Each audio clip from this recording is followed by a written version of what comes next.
So it's been 3 whole years since my last Dead Ahead guide. Atoll and Stronghold have been removed, my old skirmish videos outdated, and honestly, it's time for a full set of updated guides. So today, we're starting off fresh with the long-awaited and probably the most requested Phoenix guide. In this video, I'll cover everything you need to know, the primary objectives, the ships, their weaponry, and much more. If you're completely new, I still recommend checking out the in-game tutorial. There's also an official wiki, which I'll link in the description, along with everything else if you want more detailed info. And with all that said, let's get into it. Now compared to the other game modes, Phoenix stands out because it focuses heavily on aircraft instead of ships. The primary objective is similar to the skirmish game mode, but instead of having to sink the enemy ships to win, this time you have to sink the enemy fleet carrier. It doesn't matter if the enemy team still has 1 or 2 cruisers left, as long as you sink the enemy fleet carrier, you'll win the match. Sinking a ship is relatively simple, just cause as much damage to it, whether it be by battery shells, torpedoes, or bombs. Ships don't have visible health bars, but that's not a big issue because heavily damaged ships will show some rust. Of course, there are 2 teams, the Orion Republic and the Antares Armada. Each team is given 3 ships at the start of the game, the fleet carrier, and 2 anti-aircraft cruisers. These ships spawn close together, positioned on the opposite side of the map from the enemy fleet. When you spawn, you can choose which ship to appear on. This makes switching ships relatively simple by just resetting and spawning on the ship of your choice. Obviously, if a ship is already sunk, the player won't be able to spawn in that specific ship. Now before we actually start talking about the Phoenix game mode and the ships, we must first talk about the armaments. There's an official wiki now, so you could go check out the stats for each armament yourself, but I'm just gonna give a brief summary of it. First we have turrets. These are your main sources of damage against enemy ships. There are 9 turret types in the game, but the Phoenix game mode only includes 1 turret, that being the dual-purpose battery. As the name suggests, it can target both aircraft and ships effectively. It fires a shot that deals 1,200 damage and also has a 10% chance to cause fires. Fires can be of course extinguished with fire extinguishers placed around the ship. You can equip the fire extinguishers by just walking close to the fire extinguisher and pressing Q. If the shot lands within a radius of the enemy aircraft, it will then cause airburst damage to the aircraft, usually taking it out immediately. And unlike any of the other turrets in the game, the dual-purpose battery is mouse-controlled, so you can think of it as a combination of the secondary battery and the heavy airburst anti-aircraft gun. So keep all of this in mind when using a turret, because it's pretty obvious by now that if you don't hit your shot, you won't do any damage. Next we have anti-aircraft guns, commonly referred to as AA. These are used to target, well, aircraft, and don't deal any actual damage to ships, but can one-shot players if a shot lands. The anti-aircraft guns also have bullet spread and bullet drop, so it might be relatively hard to aim and hit a player with it. There are 3 anti-aircraft guns in the game: light anti-aircraft guns, medium anti-aircraft guns, and heavy airburst anti-aircraft guns, commonly referred to as flak. Light anti-aircraft guns do 20 damage per shell and fire around 450 rounds per minute per gun. It can come in either single, dual, or sextuple mounts. Medium anti-aircraft guns do 50 damage per shell, firing around 150 rounds per minute per gun. It can come in either single, twin, triple, or quadruple mounts. And we have the heavy airburst anti-aircraft gun, which unlike the other anti-aircraft guns, doesn't fire rapidly and instead fires 40 rounds per minute. And instead of doing damage directly, this gun will detonate automatically if it gets near a plane, the burst dealing 50 damage to it even if it doesn't hit directly, which makes it super deadly towards aircraft. Controlling the anti-aircraft is relatively simple by just using the mouse to aim and pressing left click to fire. There's also a trick where you can equip your binoculars while firing the anti-aircraft, to be able to focus on the enemy a lot easier. Also keep in mind that your shells take time to reach the enemy, which means it would be a lot easier if you aimed in the direction the enemy aircraft is heading towards, rather than putting your crosshair directly on the enemy while firing. Next we have torpedoes, which are basically explosive underwater projectiles. They travel at around 175 studs per second and do a whopping 10,000 damage if dropped by a torpedo bomber, so you do not want to get hit by a torpedo. Luckily, you still have a chance to dodge the torpedo if you're skillful enough to drive your way out of the torpedo's direction, since once the torpedo is deployed, it travels in a straight line and cannot be redirected. When you deploy the torpedo, there will be a green indicator to show the torpedo's location. The enemy, on the other hand, will have a red indicator and be able to see a trail of water left behind. Remember that torpedoes aren't slow, but they're also not fast. They take time to travel, so being able to predict where they will end up is a valuable skill for both the attacker and the defender. Next we have bombs, which are dropped from dive bomber aircraft. They deal around 15,000 damage and always cause fires upon impact. And finally, we have spotlights. They are useful in night maps since it's quite hard to find aircraft due to the map being set at night. Basically, you sit on the spotlight and press F to activate it. If the beam of light hits an aircraft, regardless of which team the aircraft is on, it will be marked in a white glow and circled in red. Try to utilize your radar before actually shining the spotlight, since spotlights are a dead giveaway for a ship's location. And now that we've finally talked about the armaments and the map itself, we can now talk about the actual ships. First, we have the fleet carrier, classified as CV. For the Orion Republic, their carrier is the Gliese. As for the Antares Imperium, their carrier is the Scorpio. Both ships are purely air support platforms, their weapons are almost entirely anti-air focused, and their job is to stay behind the fleet while deploying and resupplying aircraft. The Gliese spreads 24 anti-aircraft guns and 4 dual-purpose cannons evenly across its bow, midship, and stern, giving it full coverage with no real blind spots. At the forward bow, the ship mounts 2 double-barrel medium AA guns and 3 double-barrel light AA guns on each side, making a total of 10 guns firing forward. These guns immediately catch incoming aircraft as soon as they enter the Gliese's airspace. A spotlight on the starboard side helps with visibility during night attacks. Toward the midship, the carrier mounts 4 single dual-purpose guns, 2 facing forward and 2 facing aft, giving it long-range flak fire in both directions. This section also has 2 more spotlights, 1 on each side, ensuring the ship can track aircraft even in low visibility.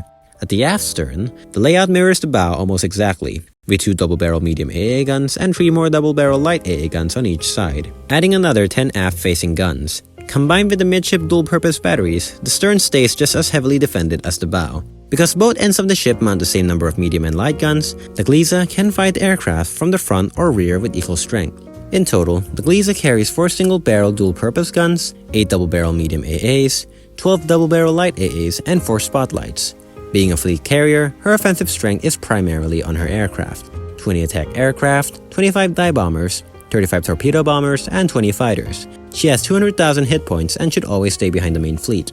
Similarly, the Scorpio has about the same firepower, with 16 double-barrel medium AA guns along both sides of the ships, 10 in her port side and 6 in her starboard side. Similarly to the Gliese, toward the midship, the carrier mounts 4 single dual-purpose guns, 2 facing forward and 2 facing aft, giving it long-range flak fire in both directions. 3 spotlights help cover the forward, side, and rear visibility sectors. This configuration is different from the Gliese, but it has the same strengths and weaknesses. In total, the Scorpio carries 4 single-barrel dual-purpose guns, 16 double-barrel medium AAs, and 3 spotlights. Just like the Gliese, she carries 20 attack aircraft, 25 dive bombers, 35 torpedo bombers, and 20 fighters, and has 200,000 hit points. To spawn a plane, head near the bridge of the carrier. There will be an area displaying an array of buttons for you to press. Press Q on the aircraft you want to deploy. This won't work if the deployment time is on cooldown. By doing so, the aircraft will spawn on the deck and you will be teleported onto the aircraft. Then press E and you'll be on the aircraft. Next is the anti-aircraft cruiser class. For the Antares Imperium, these are the Aurum Aer class ships, including the Aurum Aer and the Argentum Aer, while the Orion Republic brings the Galatea class ships, including the Galatea and the Despina. All anti-aircraft cruisers have 45,000 hit points with extremely dense anti-aircraft layouts. The Aurum Aer mounts 16 anti-aircraft guns plus 3 dual-purpose cannons arranged to maintain strong bow-to-stern protection. At the bow, it mounts 2 double light AA guns and 2 double medium AA guns, backed with 1 double flak AA gun and 2 dual-purpose cannons. This gives the front of the ship a total of 12 barrels dedicated to shooting down aircraft even before they reach attack range. In the midship section, the Aurum Aer carries 2 more double light AA guns, 2 more double medium AA guns, and 2 triple barrel medium AA guns. These midship triples alone contribute 6 high-caliber barrels, forming the cruiser's densest flak zone, and covering both sides equally. At the stern, the ship mounts 4 double light AA guns, 1 double flak AA gun, and 1 single dual-purpose cannon facing aft, altogether adding 11 more barrels to the stern's coverage.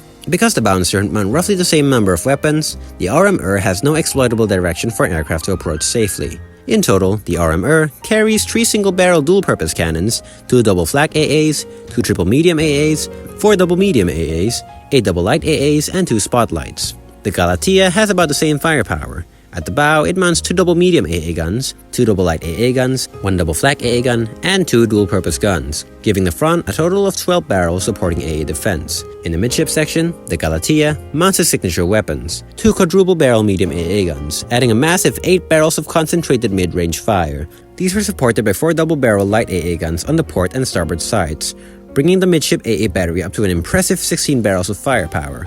At the stern, the ship carries 1 dual-purpose gun, 1 double flak AA gun, 1 quadruple medium AA gun, 2 double light AA guns, and 2 double medium AA guns, providing another strong mix of short, mid, and long-range AA. The stern has 15 AA barrels, nearly equal to the bow. Because both ends are heavily armed and the center is exceptionally armed, the Galatea has no blind arcs and can maintain peak AA efficiency even while maneuvering. In total, the Galatea carries 3 single-barrel dual-purpose guns, 2 double flak AAs, 3 quadruple medium AAs, 4 double medium AAs, 8 double light AAs, and 2 spotlights. As the name implies, these ships are armed to the brim with anti-aircraft weaponry. They are meant to divert attention of the enemy aircraft away from the fleet carrier and are suboptimal in ship versus ship combat, due to its decent armament of 3 single dual-purpose batteries. You can either escort the fleet carriers or separate them completely depending on how you want to play the match out, but it's usually not recommended to sail straight onto the enemy fleet, especially with an undermanned crew.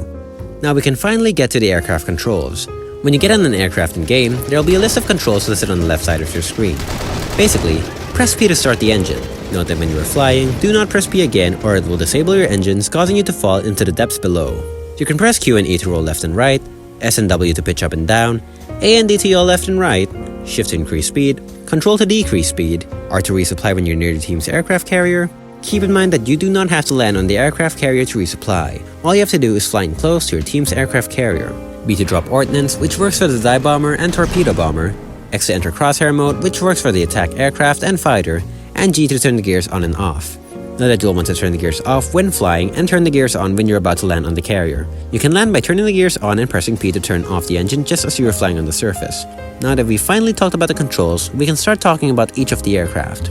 Starting with the dive bomber. The dive bomber is mounted with a bomb and travels at around 200 thoughts per second. It's most effective when you dive straight down at your target before releasing. You'll see an indicator showing where the bomb will land. Once that indicator touches the enemy ship, drop the bomb and it will almost always hit accurately. Also make sure that when you drop the bomb, pitch up as high as you can so you don't ram your aircraft onto the ship or the water. After you do so, return to your aircraft carrier to resupply and continue the cycle of dive bombing over and over, and also be aware of anti-aircraft since you do need to enter the line of fire from enemy guns to drop the bombs. Next we have the torpedo bomber. The torpedo bomber is mounted with a torpedo and is slightly slower than a bomber, having 175 speed. The job of our torpedo bomber is similar to that of a dive bomber, but instead of bombs, you drop torpedoes. To drop the torpedo, you should fly it around the altitude of a ship's superstructure. Then press B, then the torpedo will be launched. Keep in mind that torpedoes still take time to reach enemy ships, so you still have to lead your shot onto a position that will for sure hit the ship. Once you do so, return to your aircraft carrier to resupply and continue the cycle. Next we have attack aircraft. The attack aircraft is mounted with 6 rockets, each doing around 1,500 damage. The rockets can also cause fires, doing 50 damage per second. Doesn't sound like a lot, but if you leave 6 fires unextinguished, that's 18,000 damage per minute. So please, extinguish those flames. It travels at around 200 thoughts per second. The rockets can be fired one at a time, so you can aim your rockets throughout the enemy ships to spread the fires, making it even harder for enemies to extinguish. You can even use this to one-shot enemy aircraft if you're feeling like it, since the missiles basically insta-kill any kind of aircraft. And finally, we have the fighter. The fighter is mounted with a gun in its front, being able to shoot 500 rounds per minute, doing 25 damage per shell and a whopping speed of 300 studs per second. The fighter specializes in air-to-air combat thanks to its speed and rapid-fire gun.